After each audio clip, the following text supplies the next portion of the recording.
Problematika anak zaman sekarang itu mudah merasa dirinya tertinggal, sementara teman yang lain seperti melaju sangat cepat. Feed media sosial bikin semuanya terasa begitu. Teman kuliah sudah wisuda, kerja, menikah. Teman lama sudah traveling ke luar negeri, upgrade hidup, sukses. Lalu kamu masih sibuk merapikan diri sendiri. Di situ mulai muncul rasa insecure, yang menusuk hingga memudarkan kepercayaan diri. Kamu mulai bertanya dalam hati, kenapa hidupku belum sejauh mereka? Kenapa aku terasa begitu tertinggal? Kenapa semua orang seolah sudah tahu, sementara aku masih bingung melangkah? Masalahnya, yang kamu lihat bukan hidup utuh. Yang kamu lihat cuma potongan terbaik.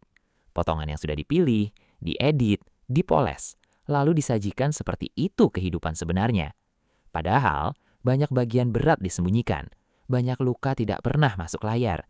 Banyak air mata tidak pernah diposting. Jadi kalau kamu merasa tertinggal sekarang, mungkin bukan hidupmu yang salah. Mungkin cara melihat hidupmu yang salah. Halo, aku Didi. Di video ini aku akan bantu memperbaikinya. Hari ini kamu akan dengar 10 nasihat. 10 nasihat buat usia 20-an. 10 cara untuk meredam banding-banding sosial. 10 perspektif agar kamu kembali waras. Aku tidak janji hidupmu langsung berubah. Tapi aku janji cara pandangmu berubah. Dan itu jauh lebih penting. Karena hidup yang kacau sering dimulai dari pikiran yang terlalu sibuk membandingkan. Tonton sampai akhir video. Kamu akan hidup dengan arah baru. Kamu akan paham kenapa rasa tertinggal. Kamu juga akan tahu cara memulai, tanpa perlu mengejar hidup orang lain. Nasihat pertama, jadilah kapal yang punya arah jelas. Jangan hidup seperti kayu yang hanyut. Kayu hanyut tidak memilih tujuan sendiri. Kayu hanyut hanya ikut dorongan arus. Banyak orang muda hidup seperti itu. Ikut omongan keluarga, ikut tren, ikut tekanan. Bangun, kerja, scroll, tidur, lalu ulang. Masalahnya bukan rutinitasnya semata. Masalahnya adalah ketiadaan arah di dalamnya. Kalau kamu tidak punya kemudi, maka dunia akan mengemudikanmu terus. Kamu akan sibuk mengejar ekspektasi orang lain, tapi lupa menanyakan arah hidup sendiri. Orang hebat selalu punya kompas batin. Mereka mungkin belum sampai tujuan, tapi mereka tahu sedang menuju apa. Itulah bedanya kapal dan kayu. Kapal bisa melawan ombak dengan sadar. Kayu hanya pasrah di bawah apa adanya. Di usia 20-an, arah lebih penting daripada kelihatan keren di mata orang. Karena tampilan keren bisa menipu. Sedangkan arah yang jelas memberi tenaga. Saat orang lain bingung, kamu tetap jalan. Saat orang lain panik, kamu tetap tenang. Kalau sekarang kamu masih bingung, tidak apa-apa. Bingung bukan tanda kamu gagal. Bingung justru tanda kamu sedang berpikir. Yang berbahaya adalah berhenti mencari arah. Maka duduklah sebentar, lalu tanya dirimu, aku mau jadi siapa nanti? Aku sedang menuju hidup seperti apa? Kalau jawabanmu belum rapi, teruskan saja. Yang penting kapalmu mulai bergerak. Nasihat kedua, miliki mimpi sebagai alasan bangun pagi. Mimpi tidak harus langsung kelihatan besar. Mimpi juga tidak harus segera berhasil. Fungsi mimpi bukan hanya untuk hasil. Fungsi mimpi adalah memberi nafas hidup. Bangun pagi terasa lebih ringan saat kamu tahu hari ini berarti. Bukan karena semuanya pasti lancar, tapi karena kamu punya sesuatu. Sesuatu yang ingin kamu bangun, sesuatu yang ingin kamu kejar. Banyak anak muda kehabisan tenaga batin, bukan karena mereka lemah, tapi karena mereka kehilangan alasan. Kalau hari-harimu terasa datar terus, mungkin kamu belum punya mimpi hidup. Mungkin kamu belum menyalakan api kecil. Mimpi itu seperti kompas emosional. Ia memberi arah saat pikiran kacau. Ia memberi harapan saat hasil lambat. Ia memberi tenaga saat mood turun. Tanpa mimpi, semua hari terasa sama. Dengan mimpi, hari biasa terasa penting. Ada orang yang bilang mimpi terlalu jauh. Ada juga yang bilang itu tidak realistis. Tapi orang bijak tahu sesuatu. Mimpi bukan soal cepat tercapai. Mimpi soal punya alasan bertumbuh. Kalau kamu merasa tertinggal, mulai dari sana. Tentukan satu mimpi yang masih hidup. Tidak perlu megah, tidak perlu besar. Yang penting cukup berarti buatmu. Lalu, bangun pagi dengan tujuan itu. Walau langkahmu kecil, kamu tetap hidup. Walau progresmu lambat, kamu tetap maju. Nasihat ketiga, ambil langkah kecil dan hargai usaha. Kamu belum terlambat karena belum sempurna. Kamu sudah bergerak saat berani mencoba. Itu saja sudah langkah besar. Banyak orang cuma punya niat panjang, tapi tidak pernah masuk ke lapangan. Kamu mungkin melihat teman sudah jauh, tapi mereka juga pernah mulai kecil. Tidak ada orang langsung jadi hebat. Setiap orang punya fase canggung sendiri. Setiap orang pernah jatuh, salah, Malu. Bedanya, mereka tidak berhenti di situ. Langkah kecil itu tidak memalukan. Yang memalukan adalah tidak bergerak sama sekali. Karena saat kamu mencoba, kamu belajar. Saat kamu belajar, kamu tumbuh. Saat kamu tumbuh, rasa tertinggal mengecil. Jadi berhentilah meremehkan gerakan kecilmu. Hari ini mungkin belum besar, tapi hari ini tetap membentukmu. Yang kamu ulang terus akan jadi identitas. Dan identitas lebih penting daripada sensasi. Nasihat keempat. Redam perfeksionisme dan kritik internal dirimu. Musuh paling keras sering tinggal di kepala. Suara itu bilang, belum cukup bagus. Suara itu bilang, nanti saja. Suara itu bilang, jangan malu-maluin. Suara itu bilang, kamu belum pantas. Kalau dibiarkan, suara itu jadi penjara. Kamu akhirnya takut mulai apapun. Bukan karena tidak mampu, tapi karena takut hasilnya jelek. Padahal, semua hasil awal memang jelek. Perfeksionisme sering terlihat seperti standar tinggi. Padahal, kadang itu cuma rasa takut. Takut gagal, takut dinilai, takut dibandingkan, takut dianggap biasa saja oleh dunia. Jadi, kamu menunda terus. Masalahnya, penundaan tidak membuatmu lebih siap. Penundaan hanya membuatmu lebih ahli khawatir. Khawatirmu terlihat pintar, tapi tidak produktif. Kritik internal yang kasar juga begitu. Ia sering mengaku sedang melindungi kamu, padahal ia sedang menghambat pertumbuhanmu. Kamu tidak perlu langsung jadi ahli. Kamu cuma perlu mulai belajar. Boleh jelek, boleh canggung, boleh kacau. Yang penting ada bahan untuk diperbaiki. Karena sesuatu yang tidak dimulai tidak akan pernah bisa disempurnakan. Berikan dirimu ruang untuk salah. Karena salah adalah bagian normal. Tanpa salah, kamu tidak punya data. Tanpa data, kamu tidak punya arah. Maka biarkan dirimu memulai dulu. Setelah itu, baru rapikan pelan-pelan. Nasihat kelima. Berani memulai, berani gagal, berani berhasil. Banyak orang siap gagal tapi takut sukses. Aneh, tapi itu sering terjadi. Mereka takut berubah setelah berhasil. Mereka takut tanggung jawab baru muncul. Mereka takut ekspektasi orang ikut naik. Padahal, keberhasilan juga butuh mental kuat. Kamu harus siap saat pintu terbuka. Karena sukses tanpa karakter bisa berbahaya. Ia bisa membuatmu lengah dan sombong. Ia juga bisa membuatmu berhenti belajar. Tapi sebelum bicara sukses, mulai dulu. Karena tanpa mulai tidak ada perjalanan. Tanpa gagal, kamu tidak akan matang.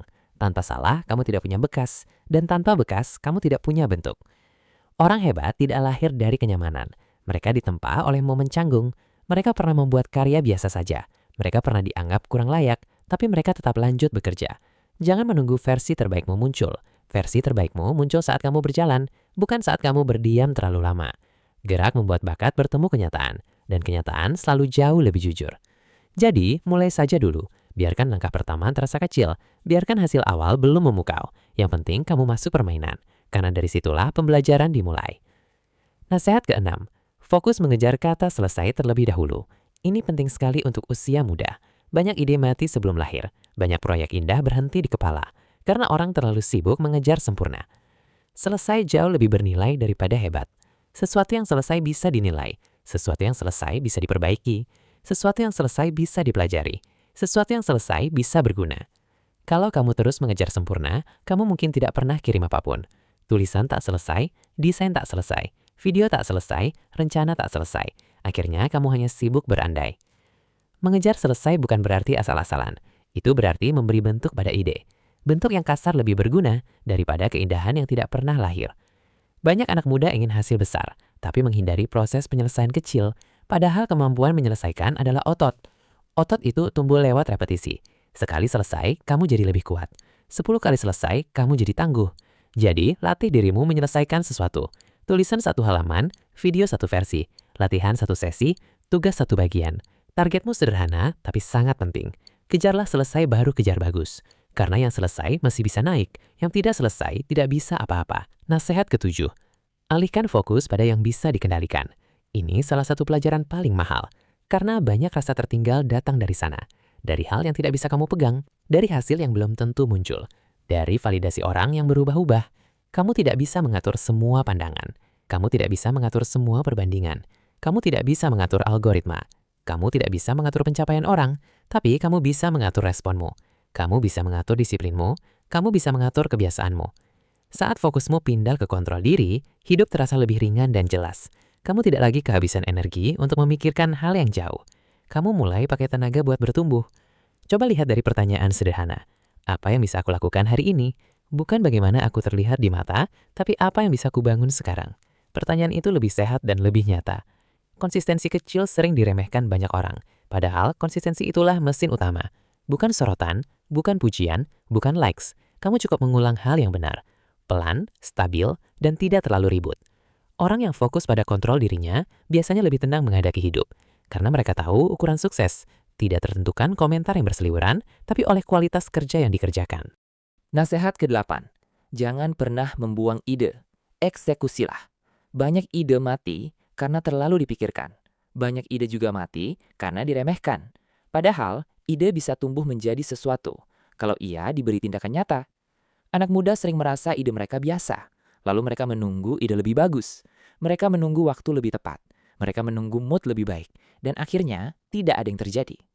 Ide tidak harus lahir sempurna. Ide hanya butuh pintu keluar. Begitu keluar, ide bisa diuji. Begitu diuji, ide bisa dibentuk. Begitu dibentuk, ide bisa berkembang. Banyak hal besar lahir sederhana. Dari catatan kecil, percobaan kecil, dari rasa penasaran yang tidak dimatikan, dari keberanian memulai sesuatu yang belum pasti. Kamu mungkin takut idemu pasaran. Kamu mungkin takut sudah terlambat. Tapi, ide yang bagus tidak mati.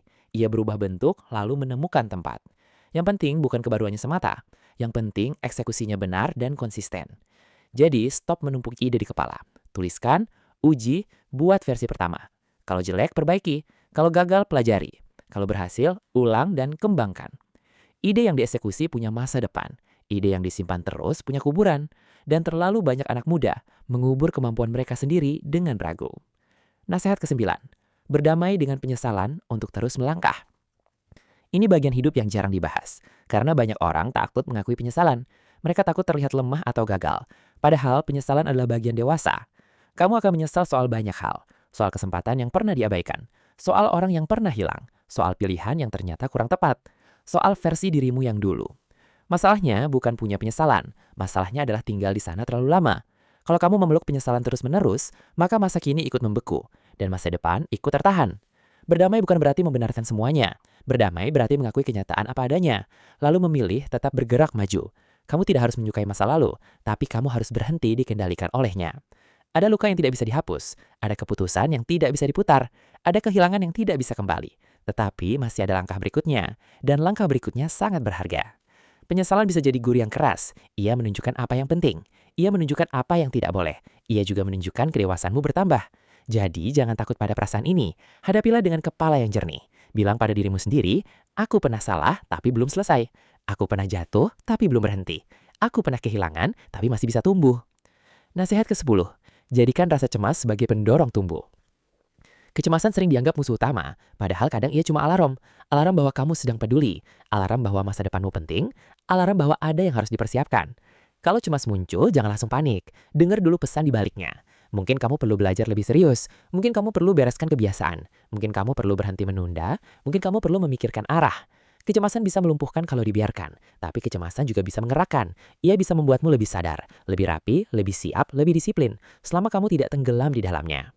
Banyak anak muda takut masa depan, takut terlambat, takut kalah, takut gagal, takut sekali sampai tidak mulai. Padahal rasa takut itu tidak selalu buruk, ia hanya perlu diarahkan dengan benar. Gunakan cemasmu untuk persiapan, gunakan cemasmu untuk belajar, gunakan cemasmu untuk berlatih, gunakan cemasmu untuk memperbaiki fondasi. Karena orang yang siap lebih tenang, dan ketenangan lahir dari persiapan. Jadi jangan benci rasa cemasmu, ajak ia duduk lalu dengarkan. Setelah itu bangun dan bergerak, karena diam terlalu lama, hanya membuat cemas tumbuh makin besar. Sekarang kamu sudah dengar semuanya, 10 nasihat terbaik dariku. Like, comment, dan subscribe kalau ini bermanfaat buat kamu. See you di next video.